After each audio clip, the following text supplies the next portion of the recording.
पाकिस्तान के बड़े शहरों में एक गैर कानूनी कारोबार बहुत तेजी से फैल रहा है। कम उम्र लड़के हजारों डॉलर्स कमा रहे हैं। रोजाना कई पढ़े लिखे और मैच्योर गोरे पाकिस्तान के बच्चों के फ्रॉड का शिकार हो रहे हैं। कोई इस धोखाधड़ी को सॉफ्टवेयर हाउस कहता है तो कोई कॉल सेंटर और कोई डब्बा कहता है। कुछ ने तो चंद सालों में इस काम से लाखों कमाए, कुछ करोड़पति बने तो कुछ ने अरबों की रकम बटोर ली।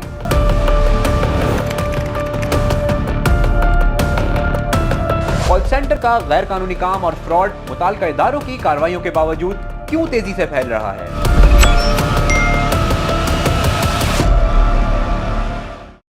कॉल सेंटर का कारोबार सुनकर पहली चीज जहन में आती है कि शायद कोई ऐसा बिजनेस है कि जहां बैठकर मुख्तलिफ कंपनीज के नुमाइंदे कस्टमर की कॉल सुनते हैं और इनका मसला हल करते हैं।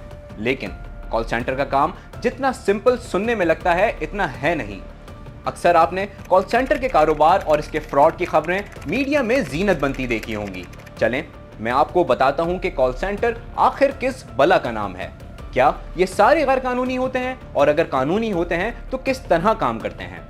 पाकिस्तान के बड़े शहरों में खुसूसन कराची और लाहौर में कॉल सेंटर्स का काम तेजी से फैल रहा है। इन सेंटर्स में कानूनी तकाज़ों को पूरा करते हुए काम करके भी अच्छे पैसे कमाए जा रहे हैं, जबकि गैर कानूनी काम और फ्रॉड के जरिए लोग रातों रात अरबपति तक बन रहे हैं। इन्हीं में से एक मिसाल कराची में मुस्तफ़ा कत्ल केस के मरकजी मुल्जिम अरमगान की भी है। कॉल सेंटर्स की कहानी क्या है, आइए इस वीडियो में जानते हैं।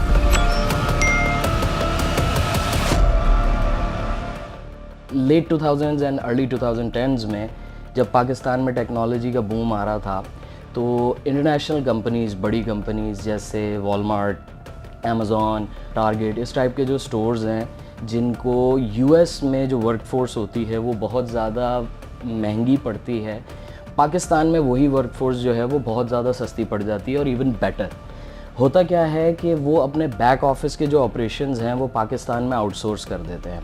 That process is called business process outsourcing. ये होता है बेसिकली कस्टमर सपोर्ट। अगर आप देखें कि अगर आप जैसे पाकिस्तानी कस्टमर सपोर्ट पे भी किसी हेल्पलाइन पे आप कॉल करते हैं, बीट किसी सेलुलर कंपनी की हेल्पलाइन हो या कोई सर्विस आपने ली हो किसी से, तो उसके लिए हेल्पलाइन पे आपको कॉल करनी पड़ती है। यूएस की जो कंपनीज़ होती हैं उनका बीपीओ पाकिस्तान में होता है, इंडिया में होता है, फ़िलीपींस में होता है, बहुत सारे कंट्रीज़ में वो चीज़ आउटसोर्स की जाती है क्योंकि अगेन चीप लेबर। ये होता है बीपीओ। जब ये सिलसिला शुरू हुआ लोगों ने क्या किया कि इस चीज़ से ये समझ लिया कि हम पाकिस्तान में बैठकर यूएस के क्लाइंट्स को सर्विसेज प्रोवाइड कर सकते हैं। अमरीकी डॉलर की कदर रुपए से कई गुना बेहतर है, यानी अमरीकी करेंसी के हिसाब से पाकिस्तान में इंतहाई कम सैलरी पर काम करने वाले दस्तयाब होते हैं। इसी चीज़ को मद्देनजर रखते हुए ऑनलाइन कारोबार और सर्विसेज में पाकिस्तान को गैर मुल्की कंपनियों में ऑनलाइन मुलाजमतें मिली और उन्होंने काम किया, काम करके अच्छे पैसे भी कमाए।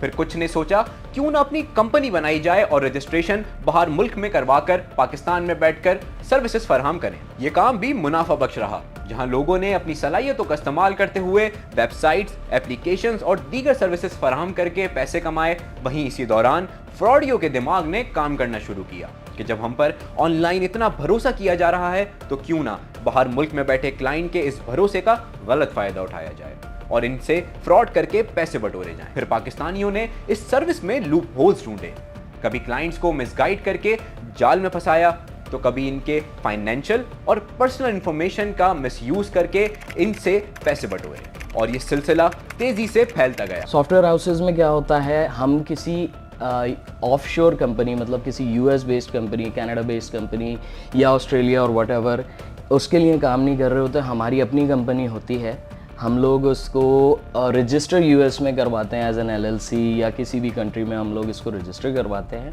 और हम सर्विसेज प्रोवाइड करते हैं। SaaS products, SaaS software as a service और SaaP software as a product, ये जो सर्विसेज हैं ये पाकिस्तान में लीगली ये चीज़ हम लोग कर रहे हैं।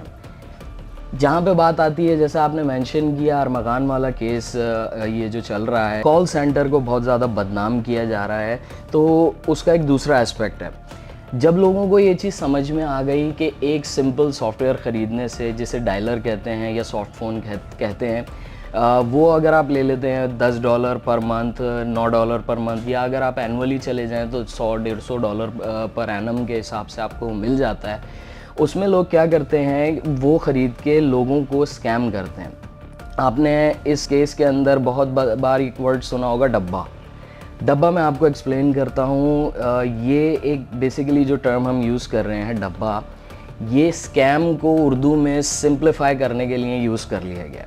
अब स्कैम किस तरीके से होता है? स्कैम ऐसे करते हैं, जब हम यहाँ पे बैठे हुए हैं, हमारे पास एक यूएस फ़ोन नंबर है, हमारे पास एक यूएस में कंपनी रजिस्टर्ड है, हमारे पास एक वर्चुअल एड्रेस है, सब कुछ है।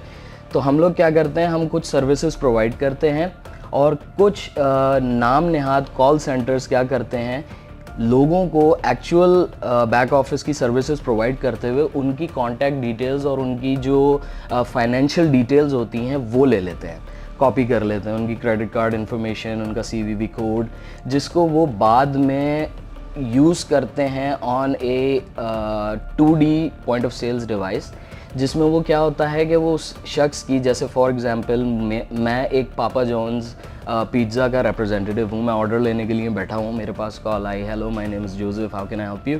आपने मुझे ऑर्डर लिखवाया, मैंने उस ऑर्डर को पूरा किया। एंड में जब मैंने आपसे पेमेंट के लिए सारी डिटेल ली, आपका क्रेडिट कार्ड इन्फॉर्मेशन ली, मैंने उसको सेव कर लिया। जब वो मेरे पास सेव हो गई, आपका पिज़्ज़ा ऑर्डर हो गया, आपका पिज़्ज़ा आपको डिलीवर हो गया, with in a few days या फ्यू मंथ्स मैं क्या करूँगा, उस क्रेडिट कार्ड इन्फॉर्मेशन से अमेज़ॉन गिफ्ट कार्ड्स ख़रीद सकता हूँ, मैं उससे वॉलमार्ट गिफ्ट कार्ड्स ख़रीद सकता हूँ, और बहुत सारी ऐसी पॉसिबिलिटीज़ हैं जिससे मैं आपकी क्रेडिट इन्फॉर्मेशन, आपका जो फाइनेंसेस हैं आपके उस क्रेडिट कार्ड से रिलेटेड, वो मैं अपने अकाउंट में डाल देता हूँ।